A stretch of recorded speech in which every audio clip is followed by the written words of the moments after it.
What up, guys? Kevin here. Happy Nihon Falcom Day. Got some announcements. They did their shareholder meeting where they announced stuff. But first off, got to pour one out for the homie, Masayuki Kato. Passed away. One of the founders of Nihon Falcom, passed away at 78. An absolute legend and a hero.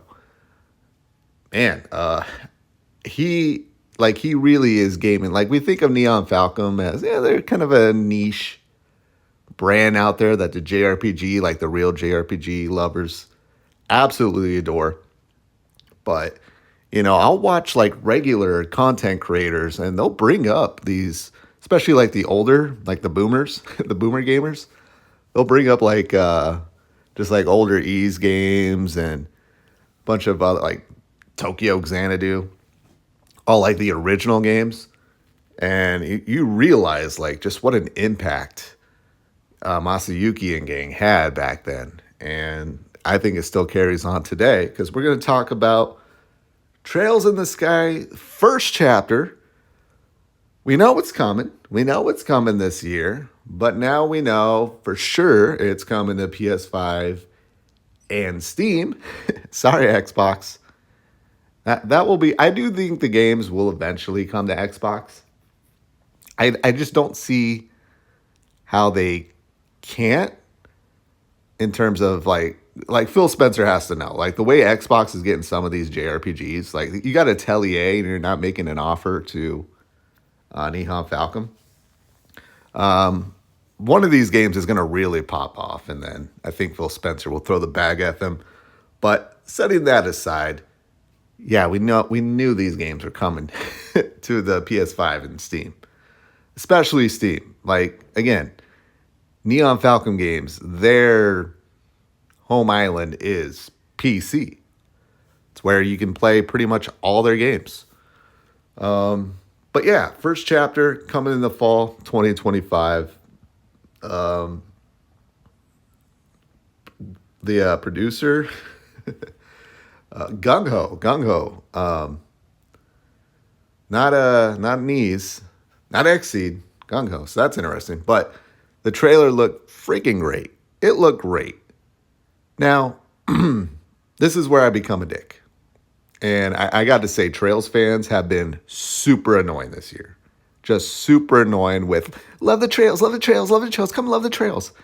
Me, I rather come from the perspective of I love the trails. I'm going to talk about loving the trails. Then it's up to you to decide, hey, I want to be a part of that, or I don't want to be a part of that. This year, there's been so many Trails fans that I've seen on Twitter and online just harassing people about it. But I'm going to harass people too. I'm going to join them a little bit because I got a bone to pick with Nintendo fans. When they showed the first trailer of this, and it was at Nintendo Direct, where Nintendo is going to only try to sell Nintendo games, not PlayStation 5 games, not Steam games, Nintendo games. They really came out and said that this game would be exclusive. And these are like fake Trails dorks. Like, I find the please play Trails dorks a little annoying. The fake Trails dorks, the ones that played like 5 minutes of the first chapter, the original first chapter, and went, screw this. But they still go on like they are a super Trails fan. Fuck off. I hate you. I really do. I really hate these people. I hate these fake fans, these fake phony fans. Especially now that they're coming out. Oh, cool. Now there's a first chapter that I can actually play and not the boring first one. Now, I'm going to gatekeep here. If you play Trails in the Sky first chapter, this remake here, and it gets you into Trails and makes you play the other Trails games, cool. But if you're one of these, like, you already tried playing it and you're pretending like you are a fan and you're celebrating this, F off. I don't know. All right, that's a little meme thing. Thank you for letting me get that off my chest. I've just seen quite a few of it. I'm like, dude, you're not a Trails fan. Quit hyping this up. Stop. Not only hyping it up, you're pretending it's exclusive. You know nothing about Nihon Falcom. Screw off. All right, that felt good. But yeah, I'm excited. The trailer looks great. I was thinking, man, like, man, I wish they did like first and second together, because I mean that is really one game. But then that would kind of leave third on an island. So I think this is going to. I think third is coming out. That's the only game I worry about is third. We can't just leave that hanging. Cannot leave that hanging. This is going to do well. Then, of course, second chapter is going to do well. Maybe not as well because it's the second chapter. It's a sequel, but I do think we'll get the third as well, too. I could see the third getting a name change just because it is a little bit more standalone-y. I mean, the whole series is just one game. I just beat Trails Through Daybreak 2 second chapter, like the actual second chapter of the game, not the whole game.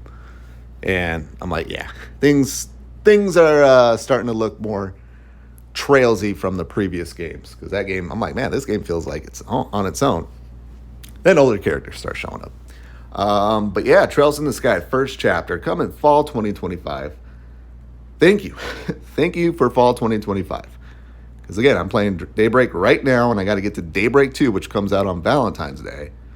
And I requested Valentine's Day off, and I told my manager, I'm like, it's for a video game, not for a girl, but it's probably going to be for a girl too. But, and I got to celebrate Arizona's birthday.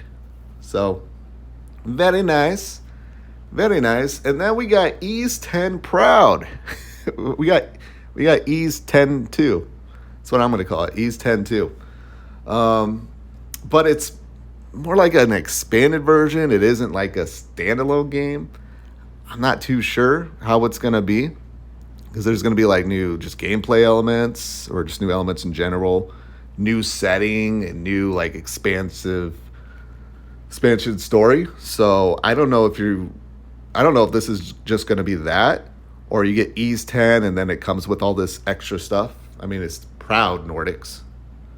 So I don't know. Let me know. Maybe they announced it and I'm not doing my homework, but very intriguing.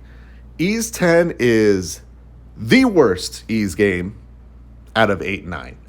8, 9, and 10, Ease 10 is, to me, the weakest. But that being said, there is no such thing as a bad Ease game. And in fact, Ease 10 would very well possibly be my game of the year if I ended up beating it this year. Just because just nothing beats that fluidity, that combat, that exploration, the characters. I love it. Now, I don't mind people who don't like the Trails games, but love the Ease games. That is totally different. That's just you just being honest. Like, hey, man, I don't care for these games, but the Ease games, they're my jam. And they are. I mean, a lot of casuals that I don't expect to play these games do play these games. So, Adol and Karja, they're going to still be hooking up. It's a very unique gameplay system. It feels so like a step back in terms of what you can do in like Ease 8 and 9. Here it's just like, oh, you just got Karja, that's it. But it's so much fun. So much fun. Ease 10 Proud. This is coming to Japan next year. So I expect an American release, or anything but Japan or where else it's coming out. Probably 2026, which is good. I need to beat Ease 10 first, and then I'll beat 10 too. So that's exciting. But yeah, Nihon Falcom, again, they're not a huge studio. So this is how they got to do things.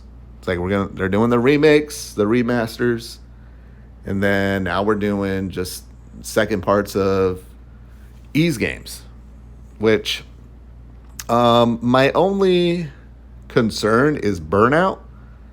I think I definitely got burnout this year after playing Trails in the Sky second chapter, in terms of like, dude, I played way too many damn Trails games over the last few years.